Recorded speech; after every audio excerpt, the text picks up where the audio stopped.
오늘 저는 여러분과 함께 삶을 낭패케 하는 것들이라는 제목으로 말씀을 나누고자 합니다. 사람들은 건강 제일이란 말을 곧잘 합니다. 그러나 실상 건강할 때는 이 말이 마음속에 깊이 깨달아지지 않습니다만 병들어 자리에 눕게 되든지 그렇지 않으면 몸이 불구화되어서 생활에 불편을 느끼게 되면 건강이 얼마나 좋다는 것을 알게 되는 것입니다. 왜냐하면 사람이 건강을 잃어버리게 되면 모든 것을 다 잃어버리게 되기 때문인 것입니다. 이같이 육체의 건강이 삶의 바탕이 되는 것처럼 마음의 건강은 인생을 성공적으로 살게 하느냐 그렇지 않으면 낭패케 하느냐의 관건이 되는 것입니다. 몸이 병들 때는 야단법석을 하고 그를 고치겠다고 온갖 병원을 다 다니며 좋은 약이란 좋은 약은 다 먹는데 마음이 병들면 폐인이 되는데도 그것을 치료하려고 애를 쓴 사람이 별로 없습니다. 이것이 오늘날 한국 사회에 이와 같은 병폐가 만연하게 된 원인이 되기도 하는 것입니다. 마음의 병을 잘 다스리지 못하면 삶은 영락없이 낭패게 되고 맙니다. 그래서 오늘 저는 우리의 마음을 병들게 하는 몇 가지 사항에 관해서 여러분과 함께 알아보고자 합니다. 첫째로 우리 마음을 가장 무섭게 병들게 하는 것이 교만입니다. 잠언서 16장 18절에 교만은 패망의 선봉이요 거만한 마음은 넘어의 짐의 앞잡이라고 말했습니다. 잠언서 16장 19절에 겸손한 자와 함께하여 마음을 낮추는 것이 교만한 자와 함께하여 탈취물을 나누는 것보다 나으니라고 말씀하고 있습니다. 잠언서 18장 12절에 사람의 마음의 교만은 멸망의 선봉이요 겸손은 존귀의 앞잡이라고 말을 하고 있습니다. 베드로전서 5장 5절에는 하나님이 교만한 자를 대적하시되 겸손한 자들에게는 은혜를 주시다니라고 말씀을 하시고 계신 것입니다. 여기에서 하나님께서는 교만과 겸손을 대조해서 계속해서 말씀을 하고 있는 것입니다. 교만은 하나님께서 대적하시고 겸손은 하나님께서 기뻐하시사 하나님이 돌보시는 마음의 성품이라고 가르치고 있는 것입니다. 그러면 도대체 교만이란 뭘까요? 교만이라는 것은 자기를 과대평가하는 마음이 바로 교만인 것입니다. 하나님께서 만드신 천사 중에 가장 아름다운 천사였던 루시퍼는 하나님 가장 곁에 계셔서 하나님을 보좌하는 천사였습니다. 그러나 어느 날 루시퍼가 하나님을 보는 대신에 자기를 바라보았습니다. 자기의 그 영광스럽고 아름답고 능력임을 보고 난 다음 루시퍼의 마음속에 그만 자기를 과대평가했습니다. 내가 이렇게 아름답고 지혜롭고 놀라운 힘이 있는데 무엇 때문에 내가 하나님을 섬길 것이느냐? 나도 하나님과 동등돼야 되겠다. 창조주와 피조물의 사이는 건널래야 건널 수 없는 강이 있습니다. 그런데 그것을 무시하고 자기가 하나님처럼 되겠다고 반역을 일으켰습니다. 교만이 바로 반역의 원천이 된 것입니다.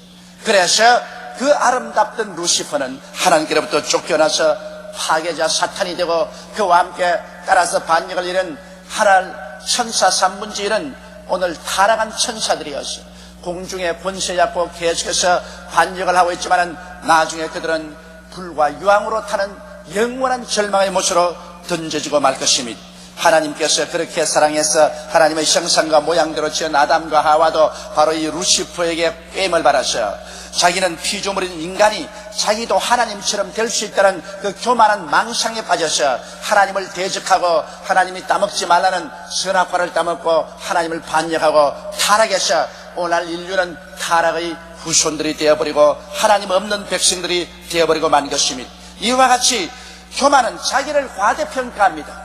마땅히 자기의 된 바를 깨닫지 못하고 그 이상으로 과대평가해서 행동하다가 교만한 자가 되고 마는 것입니다. 교만한 자의 태도를 보면은 교만한 자는 자기 주위에 수많은 아부꾼들을 두고 있는 것입니다. 교만한 자는 자기 주위에서 전부 자기를 칭찬하고 높이고 자기를 찬미하는 사람들 갖다 놓았습니다. 여러분 대개 정치적으로 보면 독재자들은 그 주위에 전부 아부꾼만 갖다 놓습니다. 조금이라도 바른 말 한 사람이 있으면 목을 잘라버리고 주위에는 아부꾼들만 잔뜩 갖다 놓고 자기의 교만을 한껏 지켜올리게 하는 것입니다. 진실한 충고를 듣지 않을 때는 벌써 그 사람은 교만에 빠지는 것입니다. 사람이 내가 교만에 빠졌느냐 그렇지 않느냐를 알려면은 진실로 자기에게 충고해주는 사람, 그 충고를 가슴이 아프지만 달게 받느냐, 그렇지 않으면 충고하는 것을 미워하고 충고를 거역하느냐, 그게 달렸습니다. 교만한 자는 진실한 충고를 절대 받지 않습니다. 그리고 교만한 자는 위의 권세를 대적하고 불복종하면서 자기 동료는 무시하고 아랫사람은 멸시하고 짓밟는 그러한 태도를 가지게 되는 것입니다. 여러분, 교만한 자는 결코 자기의 잘못이 지적당해도 회개를 하지 않습니다.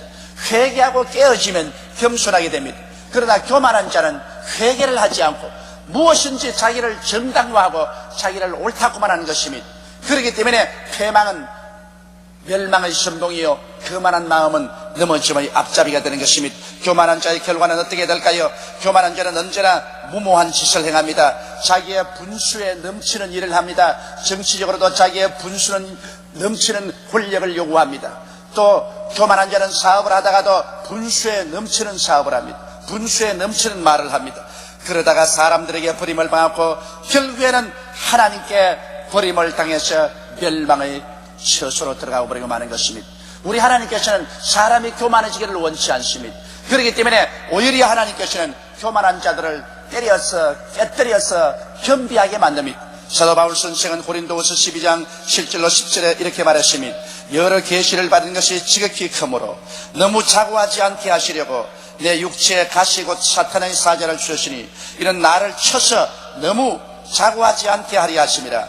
이것이 내게서 떠나기 위하여 내가 3번 주께 간구하였더니 내게 이르시기를 내 은혜가 내게 족하도다. 이는 내 능력이 약한 데서 온전하여 짐이라 하신지라. 이러므로 도리어 크게 기뻐함으로 나 여러 약한 것들에 대하여 자랑하리니 이는 그리스도의 능력으로 내게 머물게 하리 함이라. 그러므로 내가 그리스도를 위하여 약한 것들과 능력과 궁핍과 핍박과 곤란을 기뻐하노니 이는 내가 약할 그때 곧 강함이라. 우리 하나님께서는 바울 선생같이 위대한 하나님의 종도, 하나님께로부터 받은 계시가 너무나 크고 너무나 위대했기 때문에 교만하지 않기 위해서 사탄의 사자를 보내서 바울을 계속 치게 만들었습니다. 그래서 바울은 자기의 연약함을 깨닫고 자기를 분수 이상 높게 생각하지 않냐고 늘 자기의 약한 것을 생각하고 겸허하게 낮추었다고 말하고 있는 것입니다. 이사야 57장 15절에 지존무상하며 영원히 거하며 거룩하다 이름하는 자가 이같이 말씀하시되 내가 높고 거룩한 것에 거하며 또한 통회하고 마음이 겸손한 자와 함께 거하나니 이런 겸손한 자의 영을 소성케 하며 통회하는 자의 마음을 소성케 하리 함이라고 말한 것입니다. 이러므로 우리는 항상 우리 마음이 깨어져서 높은 데 처하지 말고 낮은 데 처하며 자기의 잘난 것을 보지 말고 못난 것을 보며 언제든지 하나님 앞에 마음의 무릎을 꿇고 사는 생활이 가장 복된 생활인 것입니다. 이러한 사람을 하나님께서 도와주시고 복을 주시고 하나님의 성령이 그런 데서 같이 하시는 것입니다. 하나님의 은혜는 높은 데서 낮은 곳으로 흘러내리기 때문인 것입니다. 둘째, 우리 마음을 병들게 하는 것은 탐욕입니다. 욕심입니다. 야고보서 1장 14절로 15절에 오직 각 사람이 시험을 받는 것은 자기 욕심에 끌려 미혹됨이니 욕심이 잉태한 적 죄를 낳고 죄가 장성한 적 사망을 낳느니라고 말했습니다. 이사야서 57장 17절에 그의 탐심의 죄악을 인하여 내가 노하여 그를 쳤으며 또 내 얼굴을 가리우고 노하였으나 그가 오히려 쾌역하여 자기 마음의 길로 행하더라고 탄식하고 있는 것입니다. 여러분, 탐욕이란 뭡니까? 탐욕이란 자기의 분수를 뛰어넘은 욕심을 말하는 것입니다. 자기 분량에 맞는 것을 원하는 것이야 탐욕이 아니죠. 그러나 자기 분수를 뛰어넘어 욕심을 부리는 그것이 바로 탐욕인 것입니다. 로마서 12장 3절에는 내게 주신 은혜로 말미암아 너희 중 각 사람에게 말하니 마땅히 생각할 그 이상의 생각을 품지 말고 오직 하나님께서 각 사람에게 나눠주신 믿음의 분량대로 지혜롭게 생각하라고 말한 것입니다. 자기에게 주어진 삶의 분량이 있습니다. 그 분량대로 살면 그는 탐욕에 빠지지 않습니다. 자기 분량을 뛰어넘어 욕심을 내기 때문에 문제가 생기는 것입니다. 여러분, 독일의 옛날 히틀러를 보십시오. 자기 나라만 잘 다스리면 좋은데 자기 나라 국경을 넘어서 탐욕으로 분량을 뛰어넘어 온 유럽을 손에 다 넣겠다고 무서운 전쟁을 일으킨 것입니다. 오늘날 여러분, 후세인을 보십시오. 이라크의 후세인이 자기 나라만 잘 다스리면 좋은데 왜 이 후세인은 쿠웨이트까지 점령을 하고 먹으려고 하는 것입니다. 이것이 탐욕입니다. 분수를 뛰어넘어 자기의 분량 밖에 있는 것까지 소유로 삼으려고 하기 때문에 탐욕에 빠지게 되는 것입니다. 여러분, 탐욕은 자기도 망하게 하고 수많은 사람에게 불행을 끼치게 하는 것입니다. 탐욕이 잉태하면 죄를 낳습니다. 욕심이 잉태하면 죄를 낳는다고 죄란 것은 빗나간다는 말인 것입니다. 일단 마음에 욕심이 들어오면 정상적인 생활을 하지 않습니다.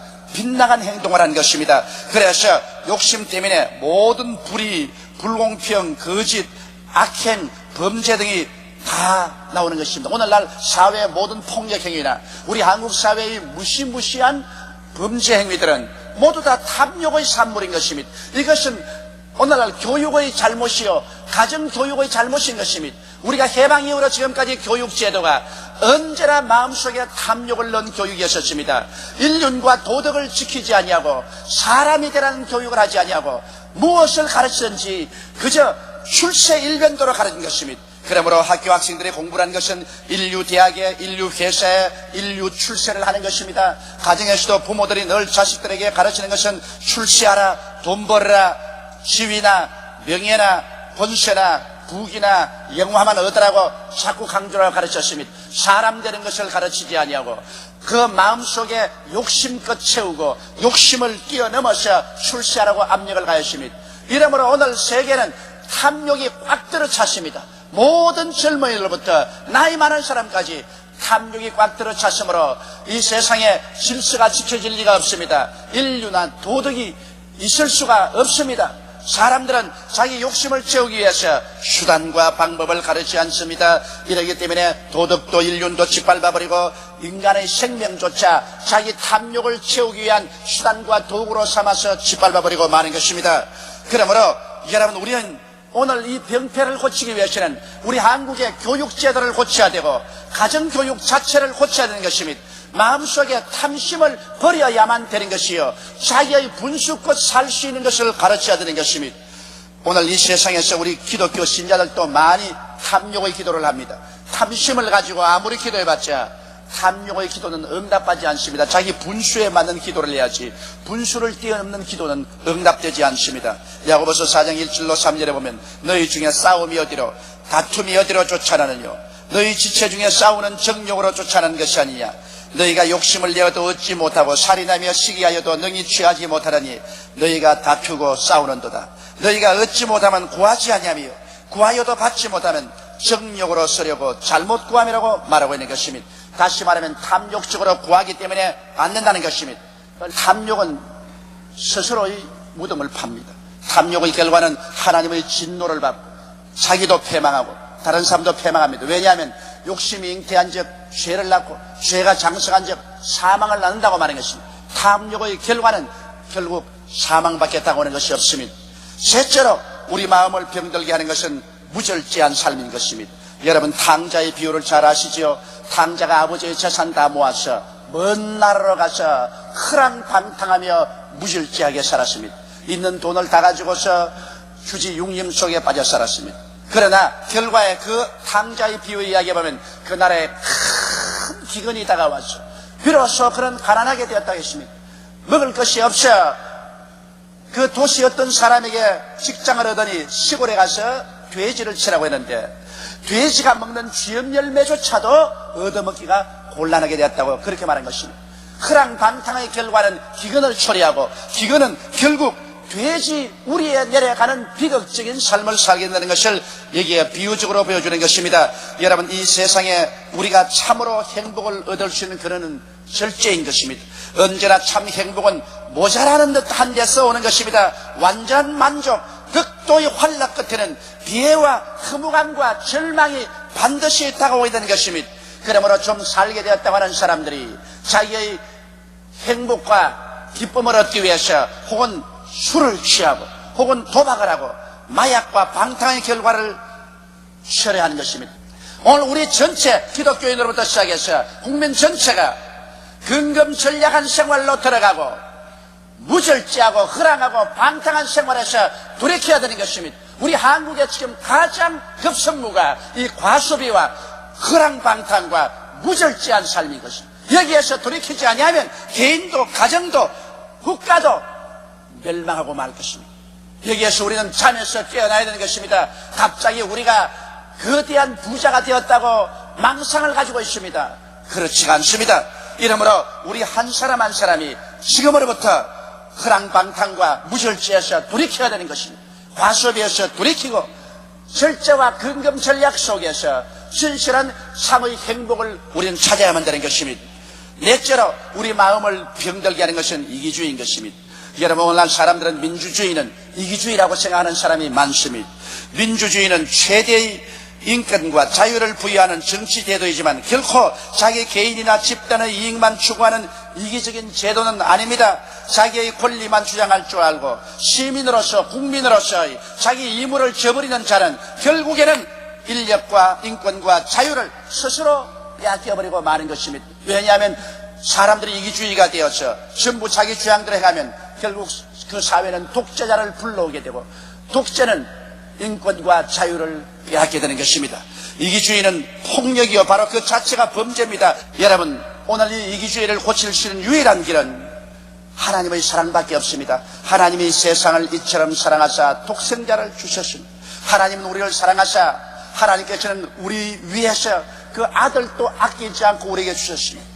예수님은 우리를 사랑하사 자기를 십자가에 못 박아 몸짓고 피를 흘려서까지 우리를 죄에서 구원하고 영원한 멸망에서 구원하고 천국으로 데려가려고 온갖 애를 다셨습니다. 오늘 하나님의 사랑과 우리 주 예수 그리스도의 사랑을 우리가 전파하고 이것을 깨닫고 우리의 삶 속에 사랑으로 실천하지 아니하면 이기주의 이대로 내버려두면 이 사회는 멸망해버리고 마는 것입니다. 이기주의는 이기주의를 낳고 그것은 대결을 낳고 온 사회 전체가 투쟁으로 변화되고 멸망됩니다. 오늘 그러므로 이 나라가 살 길은 회개하고 예수 믿고 하나님의 사랑 속에 들어오는 길밖에 없는 것입니다. 하나님의 사랑 속에 들어와야 이 모든 병들이 치료를 받습니다. 교만이 치료를 받고 탐욕이 치료를 받고 무절제가 치료를 받고 이기주의가 치료를 받아야 되는 것입니다. 이와 같은 심리적인 치료를 받지 않고서 아무리 좋은 법적인 제도를 만들고 아무리 사회적인 변혁을 가져온다 해도 소용이 없습니다. 사람 자체가 변화되지 않는데 어떻게 우리에게 새로운 삶이 다가올 수 있는 것입니까? 성경은 말씀합니다. 누구든지 그리스도 예수 안에 있으면 새로운 피조물이라. 이전 것은 지나가시니 보라 새 것이 되었도다. 예수님 안에서 회개하고 성령의 역사가 일어나셔 우리의 마음속에 하나님의 사랑의 역사가 일어나셔 우리 가정에서 사랑하고 우리 직장에서 서로 사랑하고 우리 이웃에서 서로 사랑해서 사랑의 캠페인을 통하여 이 나라가 변화되지 않고는 살아갈 길이 없는 것입니다. 여러분, 오늘 우리를 파멸케 하는 크고 작은 정신에 있어서의 병을 정말 우리는 고침받아야 되는 것입니다. 남의 탓이라고 말하지 말고 내 탓으로 생각하고 나부터 먼저 우리 마음의 병을 고침받아야 되는 것입니다. 우리의 마음의 병을 고침받기 위해서는 이와 같은 병이 있다는 것을 깨달아야 하고 그 다음 하나님 앞에 겸허히 나와 통회하고 자복해야 되는 것입니다. 통회하고 자복하지 않고는 그 마음속의 병을 고칠 수가 없는 것입니다. 그리고 나아가서 하나님께 치료를 간구해야 됩니다. 십자가 앞에 나가서 하나님이여 나의 마음의 이 병을 고쳐주시옵소서. 우리 가정의 병, 우리 민족의 이 마음의 병을 고쳐주시옵소서. 하나님께 간절히 치료를 간구해야만 되는 것입니다. 그리고 성령으로 충만하여 항상 마음의 건강을 지키며 살 때 우리는 치료받은 삶을 살아갈 수가 있는 것입니다. 바로 하나님께서는 성경을 통해서 오늘 마지막 때 개인이나 집단적으로 이와 같은 마음의 병이 창궐할 것을 경고하고 있는 것입니다. 성경 디모데후서 3장 1절로 5절에 보면 내가 이것을 알라. 말세에 고통하는 때가 이르니 사람들은 자기를 사랑하며 돈을 사랑하며 자긍하며 교만하며 회방하며 부모를 거역하며 감사치 아니하며 거룩지 아니하며 무정하며 원통함을 풀지 아니하며 참수하며 절제하지 못하며 사나우며 선한 것을 좋아하지 아니하며 배반하며 팔며 조급하며 자고하며 쾌락사랑하기를 하나님 사랑하는 것보다 더하며 경건의 모양은 있으나 경건의 능력은 부인하는 자니 이 같은 자들에게서 내가 돌아서라고 말씀하고 있는 것입니다. 그러한 삶 속에서 허우직이지 말고 돌아서 나오라고 말하는 것입니다. 그래야 우리에게 참 영광스러운 삶이 기다리고 있는 것입니다. 이러므로 지킬 만한 것보다 내 마음을 지켜라. 생명의 근원이 이에서 남이라고 말한 것입니다. 우리의 마음을 그러므로 오늘 이 시간에 교만해서 탐욕해서 무절제해서 우리 마음을 지켜야 되며 이기주의해서 우리 마음을 정결케 해야 되는 것입니다. 이것은 다른 사람에게 손가락질하지 말고 당신 탓이라고 하지 말고 이 모든 병들이 내 속에 있으니 내 탓입니다. 오늘 우리 내 자신부터 하나님 앞에 회개하고 잡아가고 이 회개 운동이 우리 가정과 우리 생활과 우리 한국 전체에 뻗어나게 되시기를 주님의 이름으로 축원합니다. 다 같이 보겠습니다. 기도드리겠습니다. 전능하시고 거룩하신 우리 아버지 하나님, 오늘 우리 한국은 중병에 걸려 있습니다. 내 아버지 하나님이시여 어떠한 것을 보더라도 한국의 환경적인 것은 바로 한국 사람들의 마음에서 나온 병입니다. 사람들 마음속에 교만이 먹어들어가고 탐욕으로 변화돼가며 방종하고 이기주의가 꽉 들어차 있습니다. 하나님 아버지여, 상하를 불구하고 이 마음의 병으로 말미암아 우리 한국 사람들은 문둥병이 들어가고 있습니다. 하나님 아버지여, 회개하게 도와주시옵소서. 먼저 위에 있는 정치적인 권력을 잡은 자들로부터 회개하고, 그리고 재벌들부터 회개하고, 인테리들부터 회개하고, 우리 중산층이 회개하고, 국민 전체가 아버지 앞에 회개하는 운동이 일어나게 도와주시옵소서. 하나님 아버지, 민족이 땅을 치고 회개하지 않고는 살아갈 길이 없습니다. 이 마음의 병을 고치지 않고는 아무리 해도 살 길이 없습니다. 내 아버지 하나님이시 하나님의 심판이 이 민족 위에 임하기 전에 우리 모두 다 회개하게 도와주시옵소서. 남의 탓으로 돌리지 말고 내 탓으로 돌리고 나부터 시작해서 회개하는 운동이 일어나게 도와주시옵소서. 전국 강산에 회개 운동이 일어나게 도와주시옵소서. 우리 주 예수님 이름으로 기도드리옵나이다. 아멘. 오늘 저는 여러분과 함께 회개의 참뜻이라는 제목으로 은혜를 나누고자 합니다. 우리는 예수님을 믿고 난 이후 공적으로나 사적으로 회개하라는 말을 수없이 들어오고 있습니다. 오늘 진실로 회개란 뜻이 무엇일까요?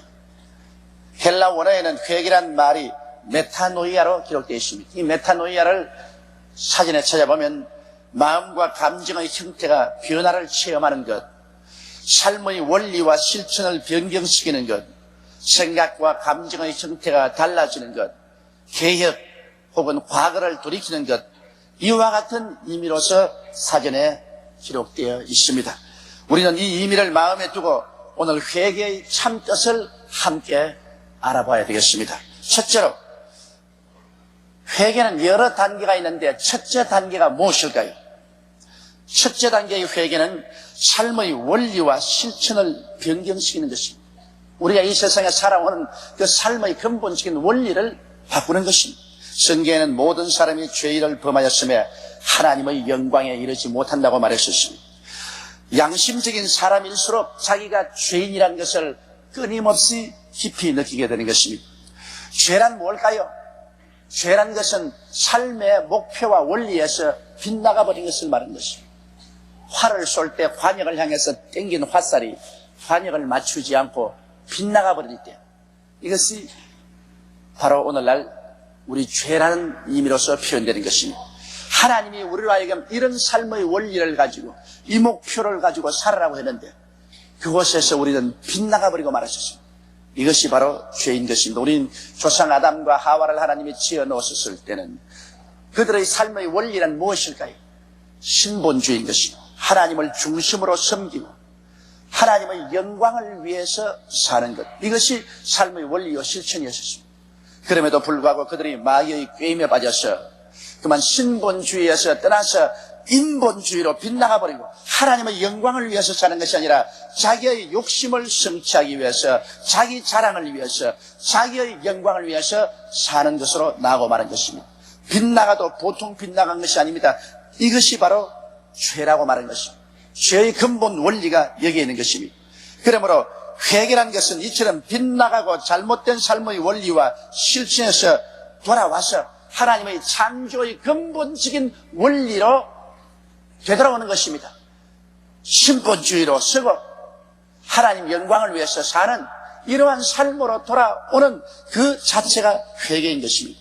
오늘날 온 세상은 모두 다 죄악 가운데 삽니다. 그것은 하나님께서부터 빗나가 버렸습니다. 오늘날 하나님을 삶의 중심으로 삼고 사는 사람은 지극히 적습니다. 온 세상은 하나님을 삶의 원리로 삼지 않고 인간 본의로 살고 있습니다. 하나님께 영광 돌리기 위해서 살지 않고 자기의 욕심을 이루기 위해서 자기의 정욕을 쫓아 삽니다. 그러므로 온 세상은 죄악의 원리 속에 살고 있는 것입니다. 그러나 회개한 사람은 그 죄악의 원리에서 떠나서 하나님 섬기는 것을 삶의 원리로 삼 하나님께 영광 돌리며 사는 삶으로 돌아오는 것입니다. 그러면 우리가 어떻게 해야 회개하고 돌아올 수 있을까요? 우리가 하나님을 반역한 죄가 너무나 많습니다. 이 죄의 값은 사망입니다. 그러므로 아무리 회개를 한다고 하더라도 이 죄값을 갚아주지 않고는 안 됩니다. 입술로만 회개한다는 소용이 없어요. 우리 힘으로 죄값을 갚지 못하기 때문에 하나님께서 우리를 불쌍히 여기사 그 아들 예수님을 보내주신 것입니다. 하나님의 아들 예수께서 오셔서 우리가 회개할 수 있는 길을 열어놓은 것입니다. 예수님은 우리의 모든 반역의 죄를 십자가에서 짊어지고 몸을 찢고 피를 흘려 죽음으로써 반역의 죄를 갚아주었습니다. 아무리 회개한다 해도 그 죄값을 갚지 않고는 안 됩니다. 그런데 우리는 죄값을 갚을 수가 없으므로 예수님께서 죄값을 대신 갚아주신 것입니다. 이러므로 예수 그리스도의 십자가를 통해서 우리가 회개의 길을 얻을 수 있는 것입니다.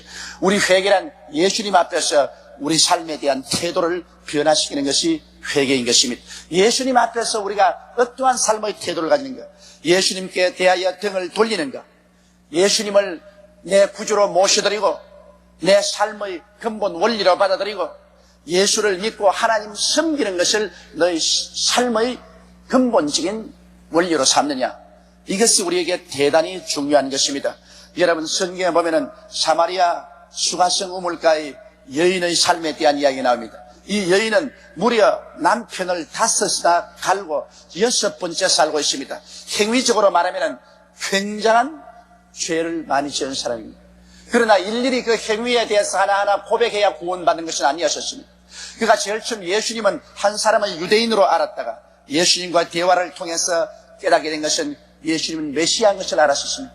그래서 그는 삶의 원리를 예수님 앞에서 순식간에 바꾸었습니다. 그는 자기를 위해서 살고 자기의 욕심을 위해서 살다가 순식간에 예수께서 메시아인 것을 알자 예수를 구주로 모셔드리고 그의 삶의 원리를 바꾸었습니다. 예수 그리스도를 위해서 산다.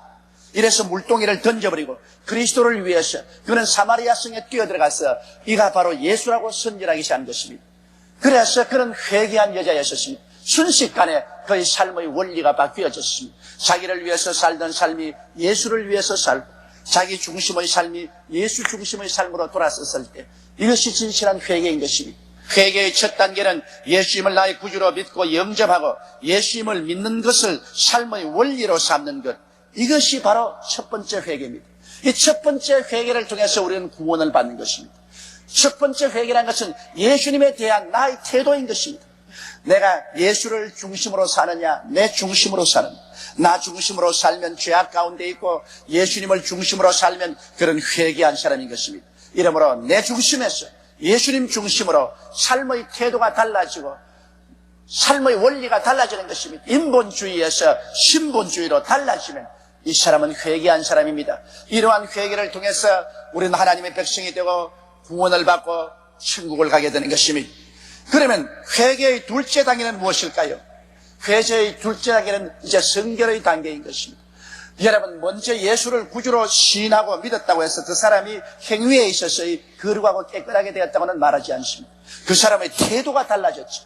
그 사람의 행위는 아직까지도 거짓말하고 도둑질하고 살인하고 더러운 죄를 잔뜩 지어놓고 있을 수 있는 것입니다. 그러므로 회개의 둘째 단계는 자기의 생활 속에 이제 저지른 모든 더러운 것을 청결하는 단계, 이것이 회개의 둘째 단계인 것입니다.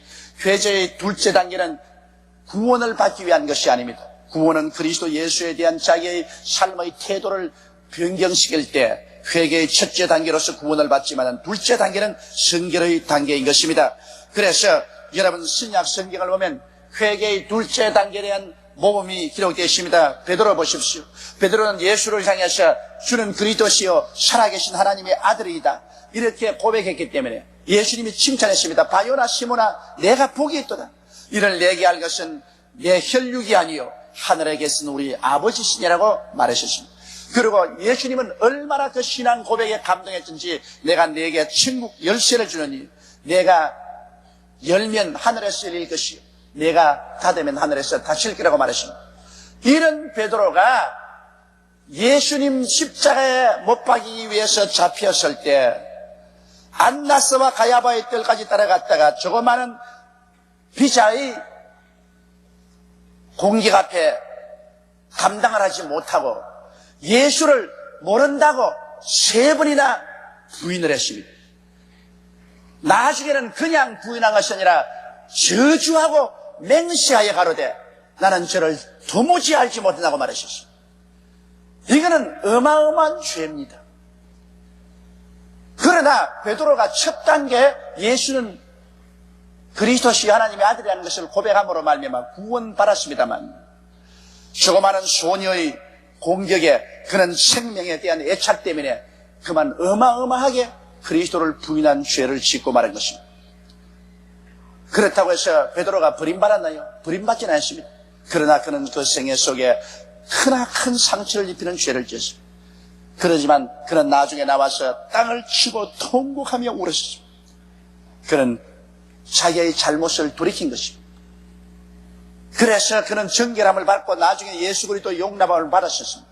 이것이 바로 여러분 성결에 이르는 회개인 것입니다. 도마도 보십시오. 도마도 예수님의 착실한 제자입니다. 그는 예수를 구주로 믿었었습니다.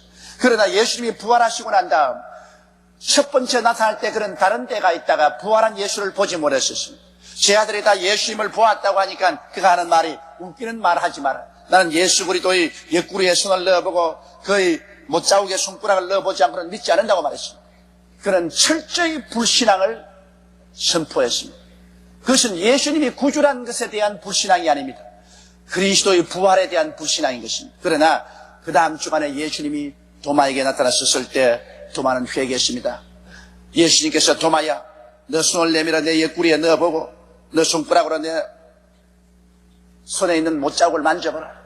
그리고 믿지 않은 자가 되지 말고 믿는 자가 되라. 그때 도마는 나의 주여 나의 하나님이여 고백했습니다.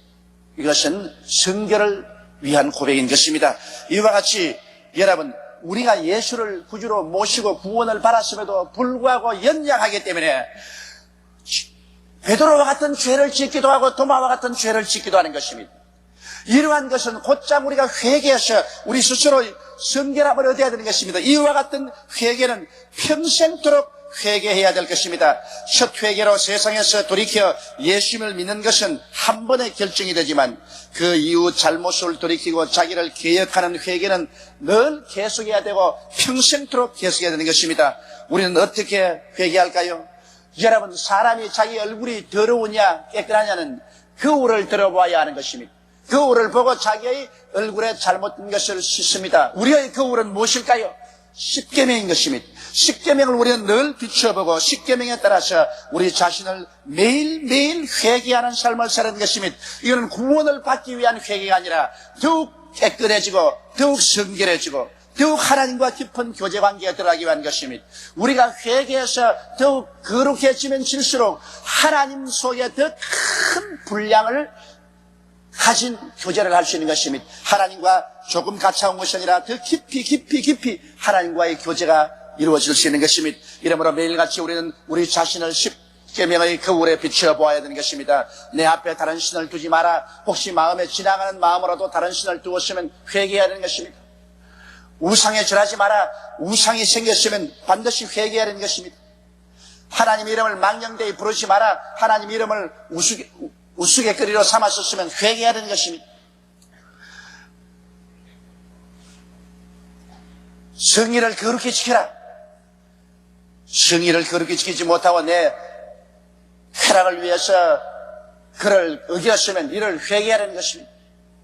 우리는 하나님과 우리의 관계에서 올바르지 못한 것이 생기면 이 언제나 회개하려고 그 다음에 인간과 인간관계에서 잘못된 것 회개하는 것입니다. 내 부모를 공경하라, 부모에 대해서 반발한 마음이 생겼으면 이것도 회개하는 것입니다. 살인하지 마라, 살인할 마음이 생겼으면 이거 회개해야 되고, 간음하지 말라, 우리가 성적으로 방종했으면 그 반드시 회개하는 것입니다. 내 이웃을 거짓 증거하지 말라, 이웃을 거짓으로 만들어서 그를 모욕하고 핥혔으면 죄를 회개해야 되고, 도둑질하지 말라, 도둑질했으면 회개하는 것입니다. 내 이웃을 탐하지 말라, 탐심을 가지고서 이웃의 것을 노리고 그를 빼앗고 싶은 마음이 생겼으면 이런 것도 회개하는 것입니다. 이처럼 우리는 십계명에 우리 자신을 비춰보고 우리 자신이 거룩하지 못한 것을 모두 다 토해내고 그리스도의 십자가로 싣고 성령으로 말미암아 거룩함을 받는 이와 같은 두 번째 단계의 회개는 평생을 통해서 계속해야 되는 것입니다. 오늘 사람들은 생각을 내가 죄를 지었으니 이제 난 타락했다, 또 새로 구원받아야겠다, 또 내가 잘못했으니 또 타락했다, 또 구원받아야겠다. 그것이 아닙니다. 구원은 나와 그리스도와의 관계에서 이루어지는 것입니다. 주가 그리스도시요 살아계신 하나님의 아들이라는 것을 마음에 믿고 입으로 고백하면 구원을 받은 것입니다. 그 행위는 둘째 문제인 것입니다. 그리스도에 대한 첫 번째 회개란 인본주의에서 신본주의로 돌아서고 내 중심에서 주님 중심으로 돌아서는 삶의 원리의 변화인 것입니다. 주는 그리스도시요 살아계신 하나님의 아들이니이다. 이것이 절대적인 첫 번째 회개의 요건인 것입니다. 여러분 옆에 있는 사람에게 한번 말씀을 해주십시오. 주는 그리스도시요 살아계신 하나님의 아들이니이다. 한번 고백을 해주십시오.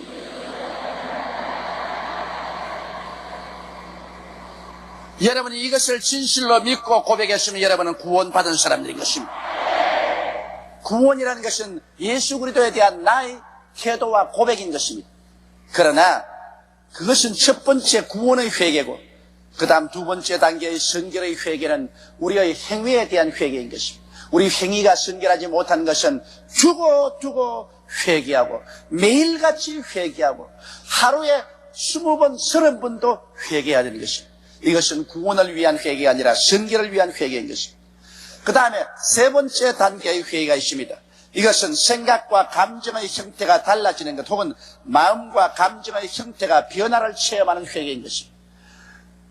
이 회개는 뭐냐면 믿기 전에는 하나님 없는 세상이 하는 대로 생각하며 세상을 따라 희노애락의 감정으로 살았었습니다. 성경에는 우리가 믿기 전에 살은 삶의 태도에 대해서 에베소서 2장 1절로 3절에 이와 같이 말합니다.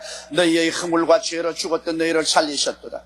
그때 너희가 그 가운데서 행하여 이 세상 풍속을 쫓고 공중의 권세 잡은 자를 따랐으니 곧 지금 불순종의 아들들 가운데서 역사하는 영이라. 전에는 우리도 다 그 가운데서 우리의 육체의 욕심을 따라 지내며 육체와 마음의 원하는 것을 행하여 다른 일과 같이 본질상 진노의 자녀였더니, 그렇게 말하고 있는 것입니다. 그러므로 옛날에 우리가 살 때는 우리 생각이 세상 사람 생각하는 대로, 이 세상 풍속이 흘러가는 대로 생각하는 것입니다. 이제 세 번째 회개란 뭐냐? 우리 생각이 달라지는 것을 말하는 것입니다. 우리 도덕적인 행위가 아니라 우리 마음의 생각이 달라지고 우리 마음의 감정을 바꾸는 것이 세 번째 회개인 것입니다. 성경 로마서 12장 2절에 너희는 이 세대를 본받지 말고 오직 마음을 새롭게 함으로 변화를 받아 하나님의 선하시고 기뻐하시고 온전하신 뜻이 무엇인지 분별하도록 하라고 말한 것입니다. 그러므로 우리의 생각을 변화시키는 회개인데, 언제나 하나님 중심으로 신본주의로 생각하고 믿음 순종의 생각을 늘 갖도록 생각을 변화시키는 회개를 해야 하는 것입니다. 그리스도에 대한 태도 변화는 첫째 회개고, 그 다음 우리의 도덕적인 비윤리적인 행위는 두 번째 회개고, 세 번째 회개는 마음이 달라지는 것입니다. 생각을 바꾸는 것입니다. 그러므로 십자가 밑에 서서 십자가의 은혜로 여러분의 생각이 완전히 달라져야만 되는 것입니다. 십자가 밑에서 어떻게 생각이 달라지는 것입니까? 나는 죄인이 아니라 예수 십자가 보배로운 피로 이제 믿음으로 용서받은 의인이라는 생각으로 달라져야만 되는 것입니다. 나는 의를 선물로 받았다. 그러므로 나는 의로운 사람이 주의 의를 선물로 받았기 때문에 나는 그 의를 가지고서 주님 앞에 서서 산다는 이 생각을 잊지 말아야 되는 것입니다. 제가 이 웃옷을 선물로 받았으면, 내가 잘난 사람이라도 선물을 받아 입었으면 잘난 사람이 입은 옷이고, 못난 사람으로 받았으면 못난 사람이 입은 이복인 것입니다. 이복은 잘나도 입었고 못나도 입었고 그 사람에 관계없이 옷은 선물로 받았으면 내 것인 것입니다. 이와 같이 여러분 의로움도 하나님께서 잘난 사람에게도 의를 주시고 못난 사람에게도 믿으면 의를 주십니다. 훌륭한 사람에게도 믿으면 의를 주시고 훌륭하지 못한 사람에게도 믿으면 의를 주십니다. 그러므로 잘난 의인, 못난 의인, 훌륭한 의인, 훌륭하지 않은 의인, 그런 차별은 있지만은 우린 모두 다 예수를 믿으면 의인이 되어버린 것입니다. 그러므로 나는 용서받은 의인이라는 생각을 우리 마음속에 늘 변화시게 되는 것입니다. 이것도 하나의 회개인 것입니다.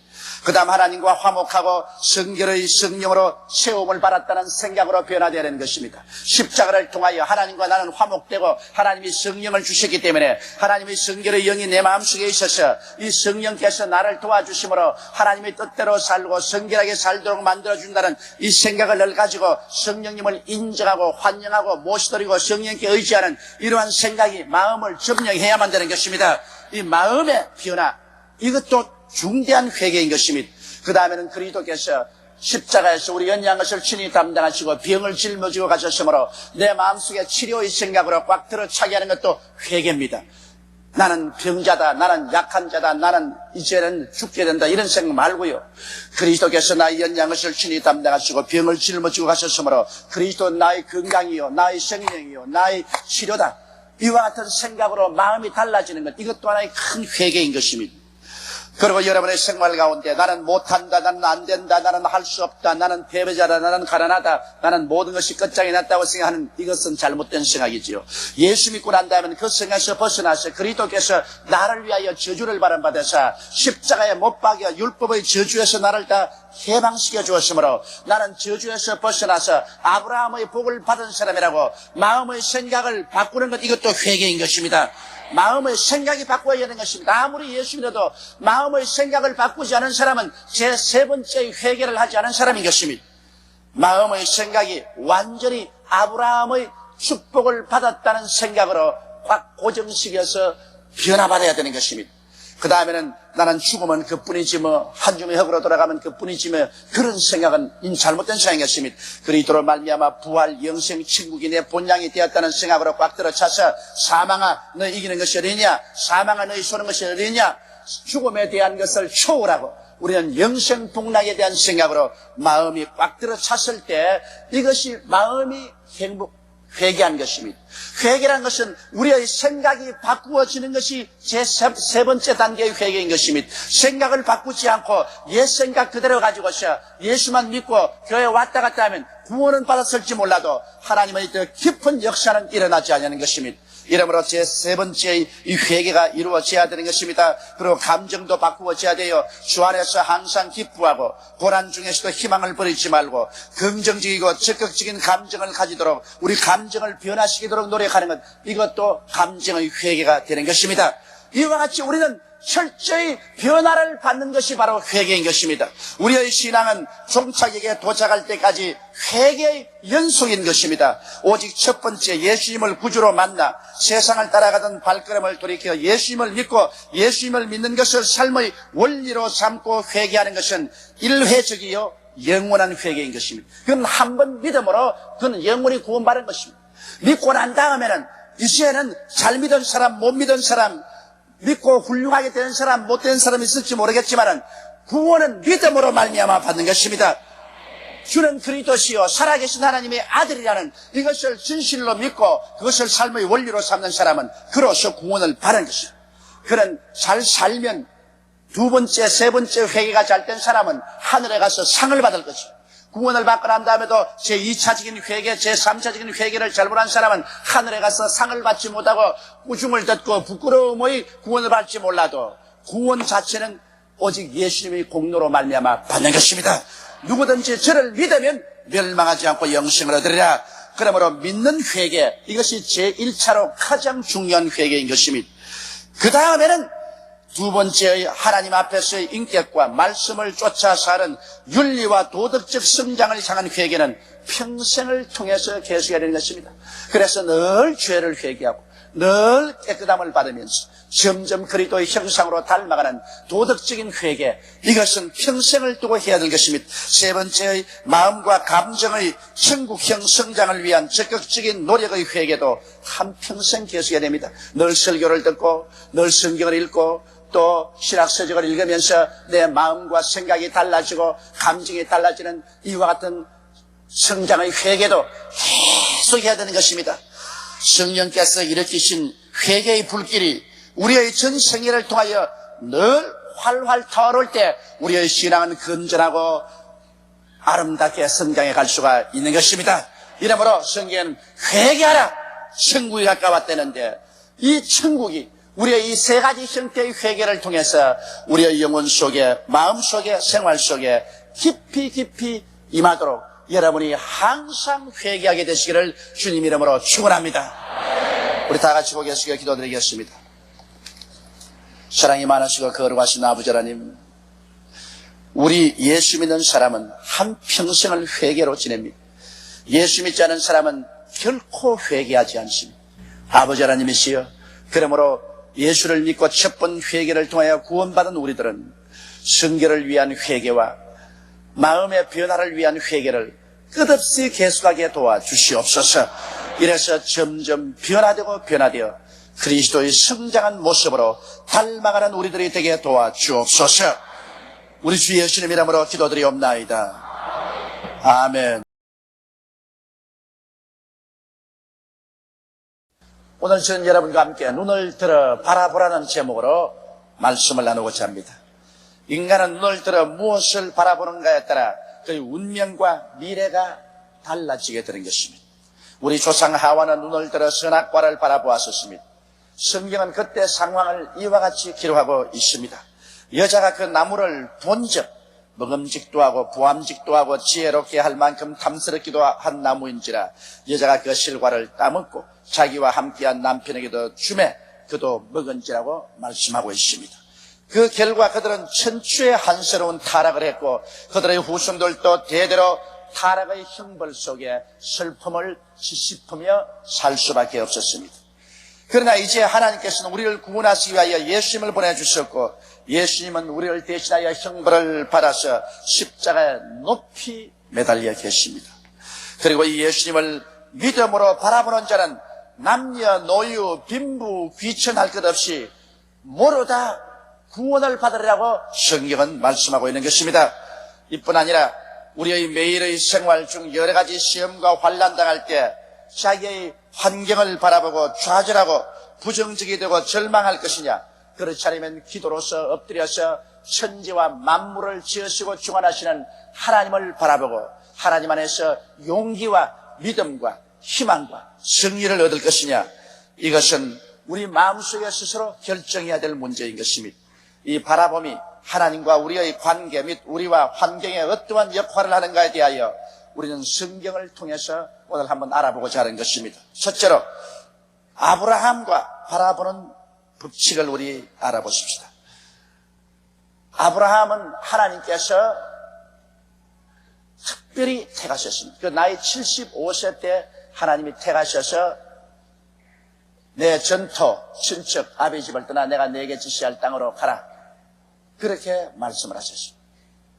아브라함은 자기의 아내와 조카 롯과 모든 재산을 다 가지고 가나안에 갔다가 낭패를 당하고 그런 애굽으로 내려가서 그 아내를 바로에게 빼앗기고 처절한 절망 가운데 있다가 하나님께서 아브라함을 깨뜨리시고 회개시키고 난 다음 그를 도로 복부시켜 주셔서 가나안 땅으로 돌아오게 된 것입니다.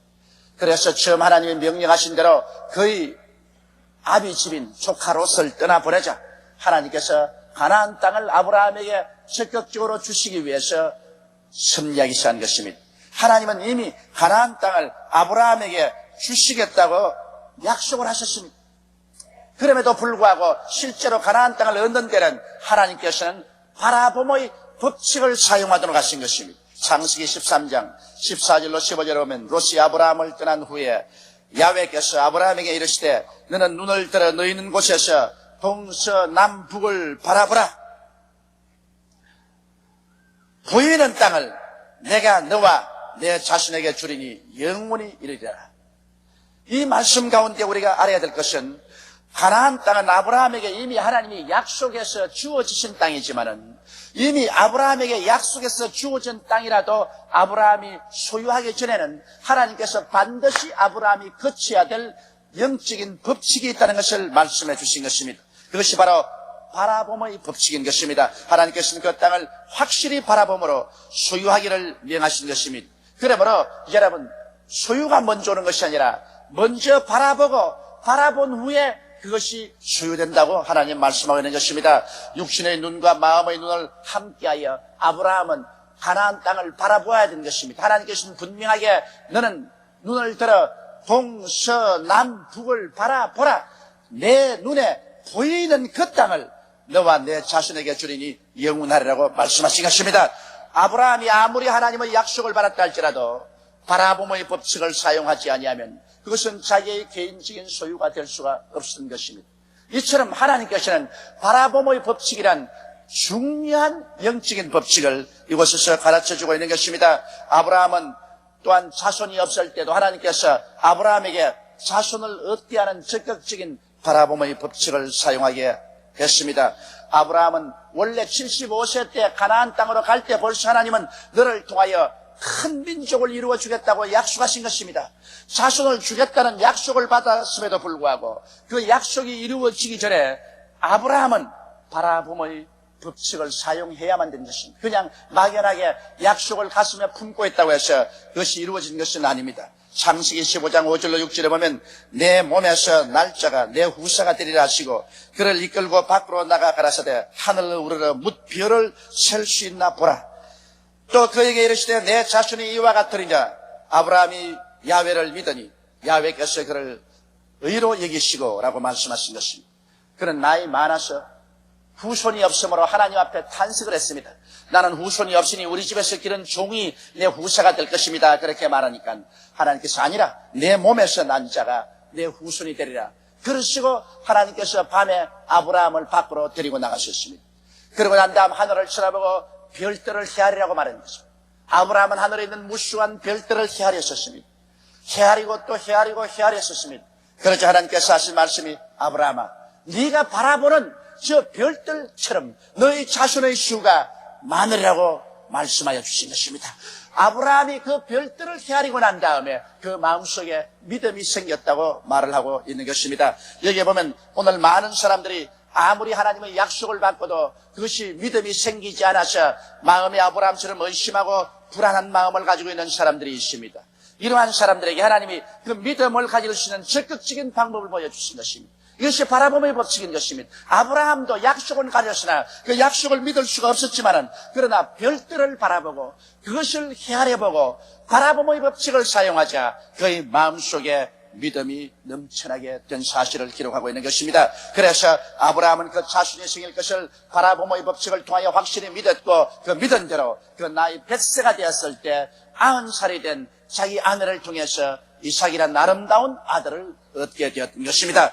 이처럼 하나님께서는 믿음의 조상 아브라함에게도 바라봄의 법칙을 통해서 그에게 주신 약속의 말씀이 성취될 수 있도록 만들어주신 것입니다.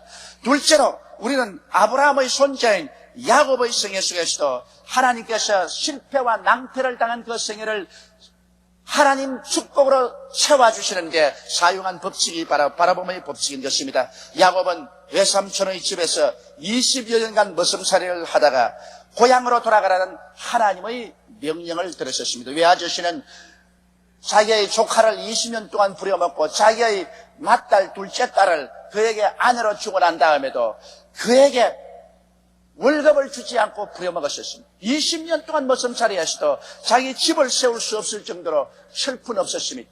그래서 야곱은 외아저씨에게 말했습니다. 이제 나는 집으로 돌아가라는 명령을 받았으므로 외아저씨여 집으로 돌아가겠습니다. 그런데 외아저씨가 가만히 보니까 야곱을 사용할 때 하나님이 복을 주셔서 자기 재산이 처음은 적었는데 나중엔 굉장히 많아졌습니다. 그래서 야곱하고 이별하는 것을 그는 원치 않았었습니다. 이래서 외아저씨가 말하기를 야곱아 내가 뭘 해줄까? 나와 함께 있으면 참 좋겠다. 외아저씨가 내 월급을 10번이나 더 받고 왔는데 이번에 이렇게 해주면 내가 외아저씨하고 같이 있겠습니다. 내가 돌보는 모든 짐승떼 중에 순수한 색깔은 외아저씨가 다 옮겨가고 순수한 색깔은 다 남겨놓고 얼룩덜룩이만 다 옮겨가십시오. 그래서 순수한 색깔의 짐승을 내가 돌보는데 순수한 색깔의 짐승이 얼룩덜룩이의 새끼를 낳으면 그것을 나의 월급으로 쳐주시면 내가 외아저씨와 함께 또 일을 하겠습니다. 외아저씨는 뛸 듯이 좋아했었습니다.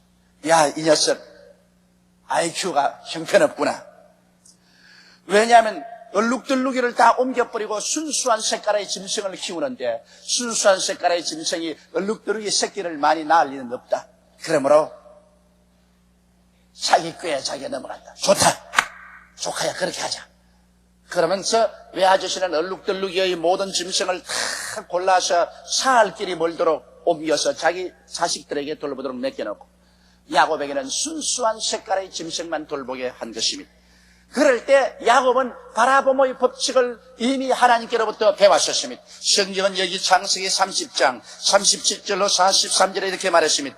야곱이 버드나무와 살구나무와 신풍나무의 푸른 가지를 취하여 그것들의 껍질을 벗겨 흰 무늬를 내고 그 껍질 벗긴 가지를 양떼가 와서 먹는 개천의 물구유에 세워 양떼에 향하게 하며 그 떼가 물을 먹으러 올 때 새끼를 베니 가지 앞에서 새끼를 뱀으로 얼룩얼룩한 것과 점이 있고 아롱진 것을 낳은지라.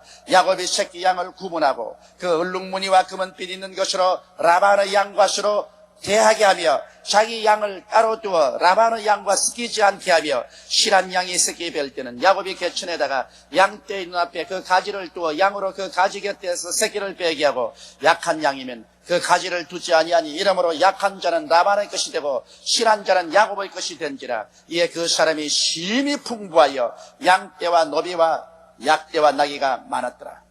실푼없는 빈손든 거지가 바라보모의 법칙을 사용함으로 말미암아 하나님의 능력과 영광으로 그는 거부가 되고 마는 것입니다.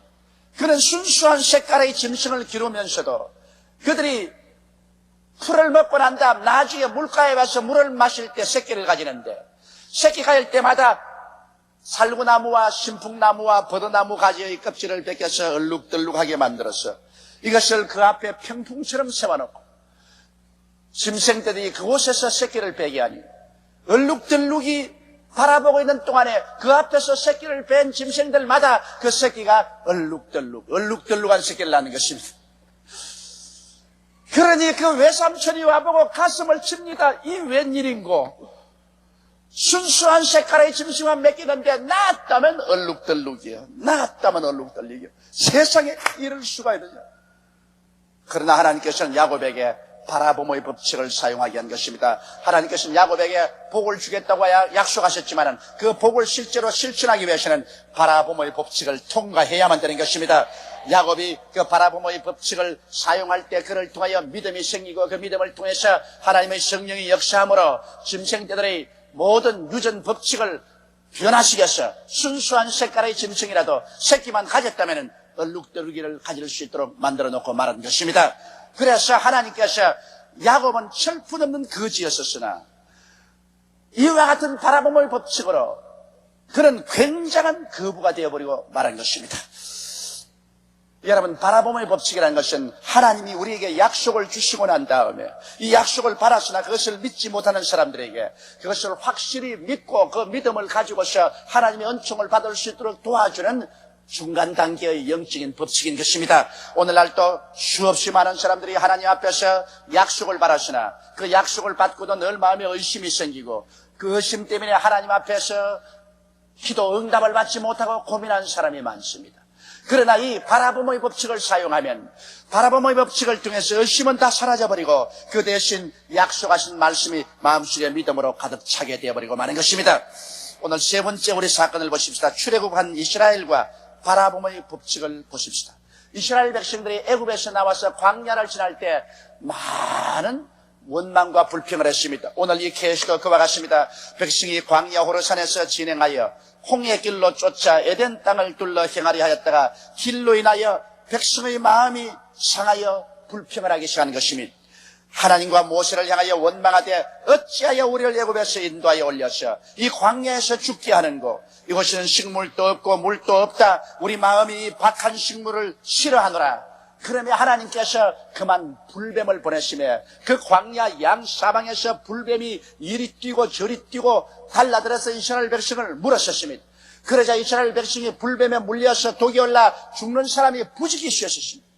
백성들이 불뱀을 피해서 동서사방으로 도망을 치고 아비규환의 지옥입니다.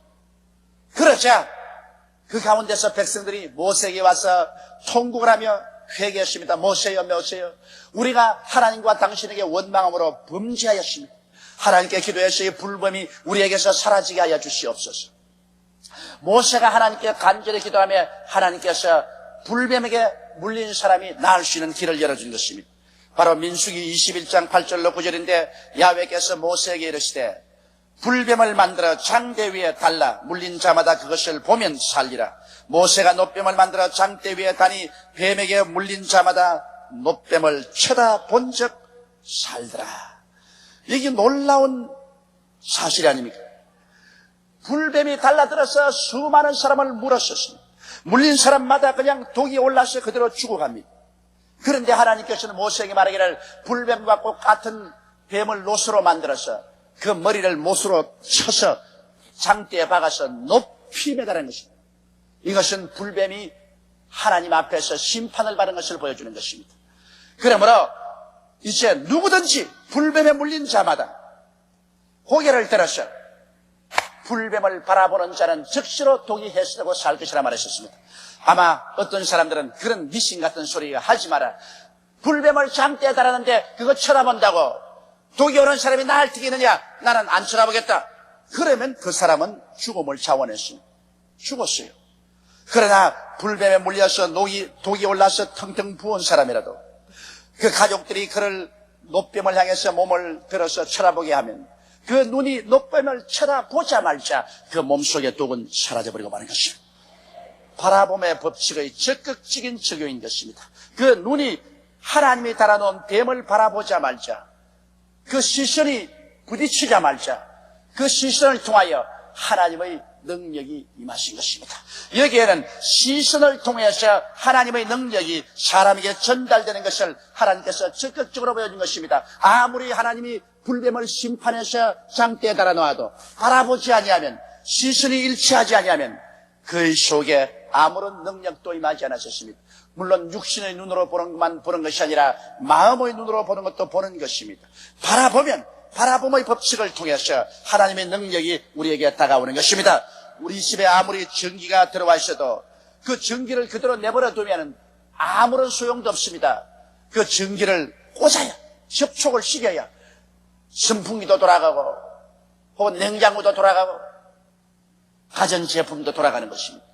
이와 같이 하나님의 능력이 바라봄의 법칙으로 우리 곁에 와 있더라도 우리가 그것을 바라보아야 연결이 되고 접촉이 되는 것입니다. 그러므로 하나님의 능력이 나타나는 것입니다. 이렇기 때문에 광야에서 뱀에 물려 죽어가는 사람들마다 이 놋뱀을 쳐다본 사람은 예외 없이 너나 할 것 없이 다 고침을 받은 위대한 기적이 일어난 것입니다. 여러분은 이것은 옛날에 일어난 사건이라고 생각하고 그 광야에서 일어난 사건이 우리와 무슨 직접적인 관계가 있겠냐고 생각하지만은, 그러나 예수님은 그렇게 생각하지 않으셨습니다. 오늘 이 네 번째 여러분께 말씀드리고 싶은 것은 예수님께서는 이 바라봄의 법칙을 적극적으로 권장했었습니다. 요한복음 3장 14절로 15절에 예수님께서 니고데모에게 말씀하기를 모세가 광야에서 뱀을 든 것 같이 인자도 들려야 하리니 이런 저를 믿는 자마다 영생을 얻게 하려 하심이라고 말씀하신 것입니다. 예수님은 적극적으로 이 광야에서 일어난 사건을 주님 개인의 역사에 비추어서 말씀한 것입니다. 마치 모세가 불뱀을 놋으로 만들어서 장대에 높이 매달은 것처럼 하나님은 자기를 십자가에 높이 매달 것을 말하는 것입니다. 예수님은 십자가에 올라가면서 모든 인생들을 도적질하고 죽이고 멸망시키는 부정적인 세력을 그 몸에 다 안고 올라가서 그를 십자가에서 심판할 것이라고 말한 것입니다. 예수님을 통하여 하나님은 죄를 심판해버렸었습니다.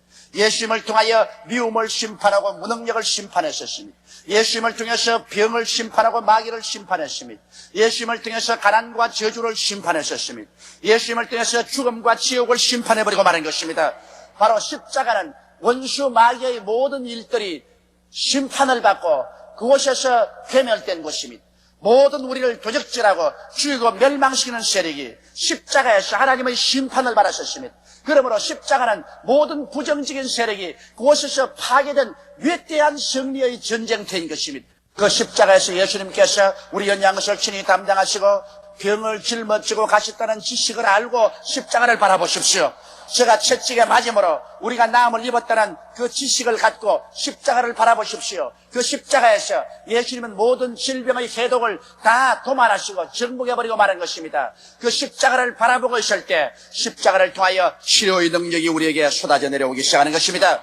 우리가 마귀에게 물려서 병들어서 퉁퉁 부어 죽어간다고 할지라도 십자가를 바라볼 때 치료의 능력이 십자가에서 넘쳐나와서 여러분은 치료함을 받게 되는 것입니다. 마음의 병이 치료받고 육체의 병이 치료받게 되는 것입니다. 왜냐하면 주님께서 십자가에서 우리의 질병의 모든 독을 해소해버렸기 때문인 것입니다. 이 지식을 알고 이 약속을 알고 십자가를 바라볼 때 십자가를 통하여 믿음이 넘쳐나고 치료가 넘쳐나서 기적이 일어나버리고 마는 것입니다.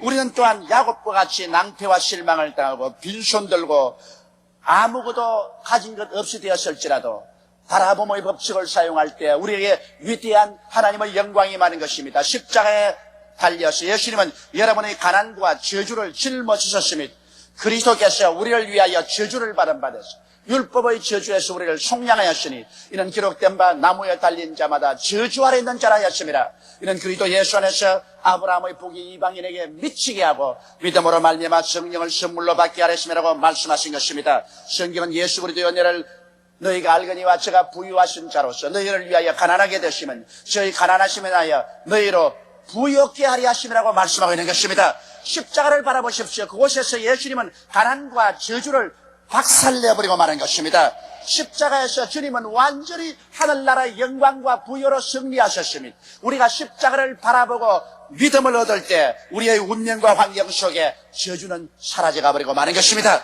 아무리 저주가 안개구름같이 우리 주위를 둘러싸였다 할지라도 우리가 고개를 들어 십자가를 바라보면 십자가에서 저주를 다 해소해버리고 아브라함의 복으로 채우는 역사가 거기에서 넘쳐나오게 되는 것입니다. 십자가를 바라보고 저주에서 해방되시기를 예수 이름으로 축원합니다. 우리는 십자가를 바라보고 부활 영생 천국을 얻어야만 되는 것입니다. 예수님께서는 십자가에서 사망을 죽여버리시고 주님은 부활하셨습니다. 그러므로 십자가를 통하여 주님은 사망과 음부를 다 격파하시고 천당문을 열어놓으셨습니다. 이 지식을 알고서 우리가 예수 그리스도의 십자가를 바라볼 때 예수 그리스도의 십자가에서 흘러나오는 넘치는 역사가 우리의 생애 속에 사망을 철폐해버리시고 모든 음부의 권세를 철폐해버리시고 우리 속에 그리스도의 부활과 영생으로 충만하게 채워주게 되는 것입니다. 그러므로 오늘 여러분 알아야 될 것은 하나님의 모든 축복이 예수 그리스도의 십자가를 통하여 여러분에게 넘쳐나오려고 기다리고 있는 것입니다. 그리스도의 십자가는 마치 천국의 저수지와 같습니다. 이 천국의 저수지에 하나님의 은총이 가득 고여있지만은 여러분에게 전달되는 데는 바라봄의 법칙을 통해서 전달되는 것입니다. 여러분이 지식을 알고 믿음으로 바라볼 때 그 바라봄을 통해서 하나님의 영광과 능력은 여러분에게 넘쳐나게 되는 것입니다. 하나님의 언약을 바라보고 믿을 때 하나님의 능력의 역사가 나타납니다. 우리는 허탄한 것이나 부정적인 주위 환경을 바라보지 말고 예수님을 바라보고 믿어야만 하는 것입니다. 오늘 너무나 많은 사람들이 허탄한 것을 바라봅니다. 많은 사람들이 죄악을 바라봅니다. 저주를 바라봅니다. 질병을 바라봅니다. 고통을 바라봅니다. 죽음을 바라봅니다. 낭패를 바라봅니다. 이러한 허탄한 것을 바라보고 그들은 부정적인 늘 말을 합니다. 나는 안 된다. 나는 못한다. 나는 할 수 없다. 나는 죽는다. 나는 절망이다. 잘못 바라보고 잘못 말하는데 어떻게 그 인생에 좋은 일이 생겨날 수 있습니까? 수많은 사람들이 낭패와 실망을 따르는 것은 마음으로 잘못 바라보고 입으로 잘못 말하고 있는 것입니다. 그러므로 파멸이 다가오는 것입니다. 오늘 이 시간부터 여러분께서는 마음과 육신의 눈으로 십자가에 못 박이신 예수를 바라보고 주께서 십자가에 이루가신 그 위대한 승리를 입으로 시인하는 여러분 되시기를 주의 이름으로 축원합니다. 육신과 마음의 눈으로 예수를 바라보고 예수께서 이루가신 그 위대한 역사를 여러분 입으로 시인하면서 살아갈 때 여러분은 어떠한 환경에 처했을지라도 하나님의 능력에 잡혀서 살게 되는 것입니다. 이러므로 눈을 들어 동서남북을 바라보십시오. 십자가를 통하여 하나님이 이루가신 그 땅을 바라보고 그것을 입으로 강하게 시인하십시오. 찬송하면서 바라보십시오. 기도하면서 바라보십시오. 묵상하면서 바라보십시오. 그 의미를 묵상하고 입으로 시인하십시오. 바라봄의 법칙을 통하여 우리를 치료하는 하나님의 능력이 오늘 또 넘치게 나타나셔 여러분 종국적으로 영혼이 잘됨같이 범사가 잘되며 간결하고 생명을 얻되 풍성하게 얻는 기적이 여러분 생애 속에 나타나게 되는 것입니다. 할렐루야. 옆에 있는 두 사람 이상에게 바라봄의 법칙을 사용합시다 말씀해 주십시오. 그럴 때 여러분의 운명과 환경이 달라지게 되는 것입니다. 우리 다 같이 고개 숙여 기도드리겠습니다. 사랑이 많으시고 거룩하신 하나님 우리 아버지, 우리는 이 세상에 살면서 너무나 허탄하고 부정적이고 파괴적인 것을 바라보았었습니다. 오늘날 우리가 읽는 신문에도 늘 부정적인 사회 현상을 바라보게 되고 텔레비를 봐도 부정적인 것 바라봅니다. 우리 환경을 보더라도 부정적이고 절망적인 것 바라봅니다. 그래서 그것으로 우리 마음을 꽉 채워놓고 그런 말을 하고 마귀에게 이리 찢기고 저리 찢기고 짓밟히고 절망에 처하게 됩니다. 하나님 아버지요, 오늘 원하오니 우리가 모두 다 회개하고 돌아서서 우리 위해서 몸을 찢고 피를 흘려서 십자가에서 마귀의 모든 일을 다 박살을 내버리시고 승리하신 예수님을 바라보게 도와주시옵소서. 예수님을 힘차게 바라보고 그 예수 그리스도의 십자가의 의미를 마음속으로 새기고 입으로 시인하게 도와주시옵소서. 예수로 말미암아 넘쳐나오는 천국의 영광과 그 축복과 그 승리를 가득히 받아들이게 도와주시옵소서. 우리 주 예수님 이름으로 기도드리옵나이다. 아멘.